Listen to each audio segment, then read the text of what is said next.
Hi, this is Michelle from Inspired by Michelle Cake Designs. I'm just showing you how I make my flour paste recipe.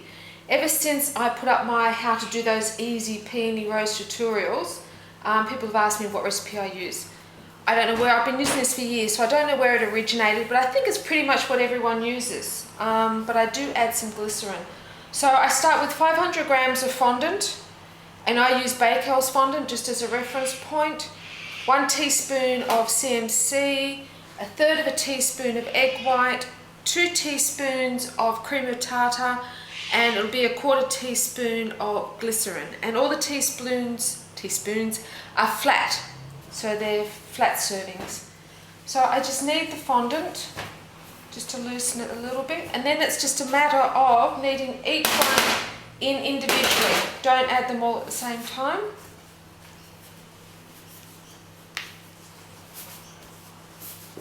It just takes a little bit of time, but this flour paste is wonderful. You can get it very thin and it dries very hard and sharp. So I use it for all my flours and anything that needs construction. If I'm doing fondant animals, I just use Tylo's or CMC into the fondant. I don't go to this trouble. But I'm making this for a plain cake topper, so I need some strength for the wings.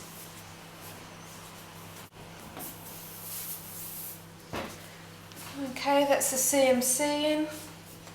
That was 1 teaspoon of CMC. Now I've got the 1/3 teaspoon of egg white.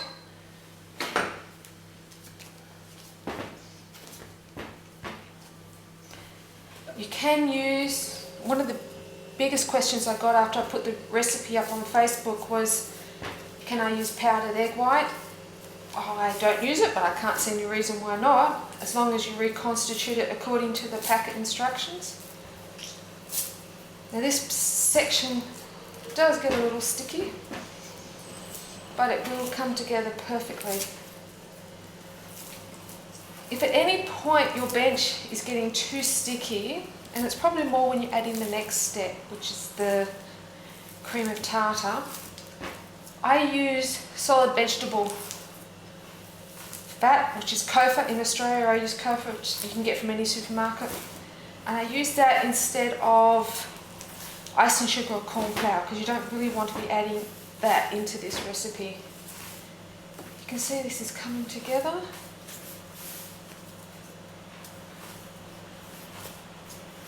It's just that little bit sticky. So I'm just going to put some Kofa down. So I just get the Kofa and I just put it over my bench.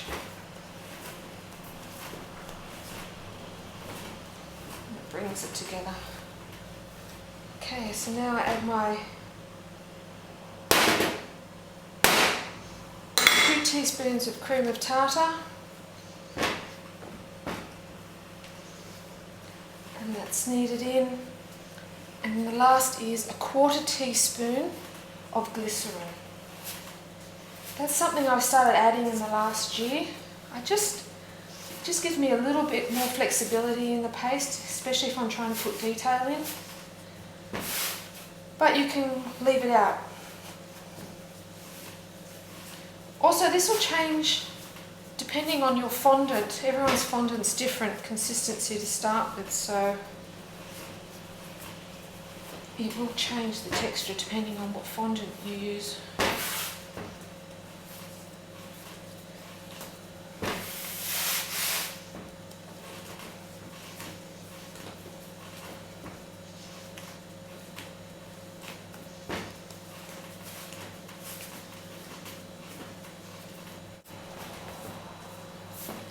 Okay, so now I'm just adding,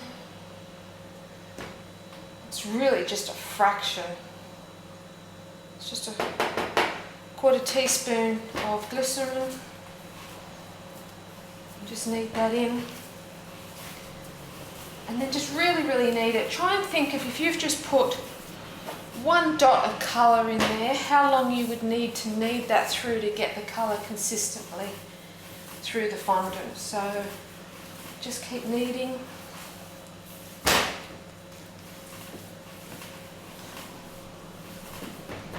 Make sure you get all those ingredients that you've put in up and incorporated.